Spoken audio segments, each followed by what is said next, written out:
আজকে আমি তোমাদের সাথে শেয়ার করব আমি কেমনভাবে চাউমিন রান্না করি শীতকালে বিশেষ করে। তার জন্যই চাউমিনটাকে সেদ্ধ করে তুলে রেখেছি, আর ডিমটাকেও ভেজে চাউমিনের সাথে তুলে রেখে দিয়েছি, আর উপর দিয়ে চাউমিনে একটু লবণ ছিটিয়ে রেখেছি। আর এই যে এখানে সবজি ভাজছি, তার মধ্যে রয়েছে বেশি করে কাটা পেঁয়াজ, বাঁধাকপি আর গাজর।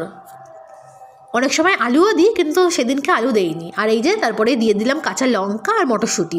শীতকালে মটরশুঁটি দিয়ে চাউমিন খেতে কিন্তু বেশ ভালো লাগে। আমি আগে কখনো খাইনি, কিন্তু এই যে আমার দিদি বললো দে, সেই জন্য দিলাম। ভালো লেগেছে খেতে।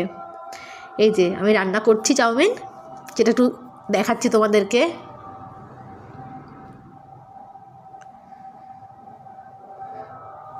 দেখতে পাচ্ছ? বেশ ভালো করে ভাজা হয়ে গেছে।